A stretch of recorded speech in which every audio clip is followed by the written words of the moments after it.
Little Red Hen. Little Red Hen wants to make some bread. But will anybody help her? Little Red Hen lived in a barnyard. She spent almost all of her time walking about the barnyard in her pickety-peckety fashion, scratching everywhere for worms. She dearly loved fat, delicious worms and felt they were absolutely necessary to the health of her children. As often as she found a worm she would call, "Chuck, chuck, chuck," to her chickies. Then they were gathered about her. She would distribute choice morsels of her tidbit. A busy little body was she.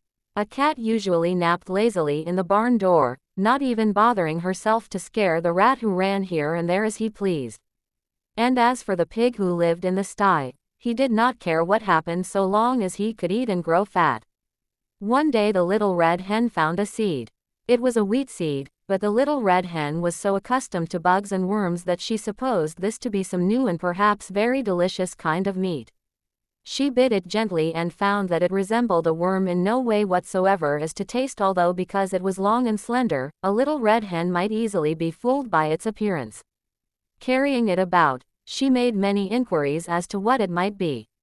She found it was a wheat seed and that, if planted, it would grow up and when ripe it could be made into flour and then into bread. When she discovered that, she knew it ought to be planted.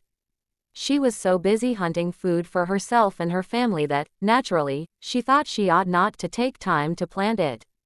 So she thought of the pig, upon whom time must hang heavily, and of the cat who had nothing to do, and of the great fat rat with his idle hours, and she called loudly, "Who will plant the seed?" But the pig said, "Not I." And the cat said, "Not I." And the rat said, "Not I." "Well, then," said the little red hen, "I will." And she did. Then she went on with her daily duties through the long summer days, scratching for worms and feeding her chicks, while the pig grew fat, and the cat grew fat, and the rat grew fat, and the wheat grew tall and ready for harvest. So one day the little red hen chanced to notice how large the wheat was and that the grain was ripe, so she ran about calling briskly, "Who will cut the wheat?" The pig said, "Not I." The cat said, "Not I." And the rat said, "Not I." "Well, then," said the little red hen, "I will." And she did. She got the sickle from among the farmer's tools in the barn and proceeded to cut off all of the big plant of wheat. On the ground lay the nicely cut wheat, ready to be gathered and threshed, but the newest and yellowest and downiest of Mrs. Hen's chicks set up a peep peep peeping, in their most vigorous fashion, proclaiming to the world at large, but most particularly to their mother, that she was neglecting them. Poor little red hen! She felt quite bewildered and hardly knew where to turn. Her attention was sorely divided between her duty to her children and her duty to the wheat, for which she felt responsible.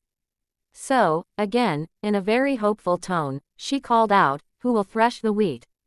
But the pig, with a grunt, said, "Not I," and the cat, with a meow, said, "Not I," and the rat, with a squeak, said, "Not I." So the little red hen, looking, it must be admitted, rather discouraged, said, "Well, I will, then." And she did. Of course, she had to feed her babies first, though, and when she had gotten them all to sleep for their afternoon nap, she went out and threshed the wheat. Then she called out, "Who will carry the wheat to the mill to be ground?" Turning their backs with snippy glee, that pig said, "Not I," and that cat said, "Not I," and that rat said, "Not I." So the good little red hen could do nothing but say, "I will then." And she did. Carrying the sack of wheat,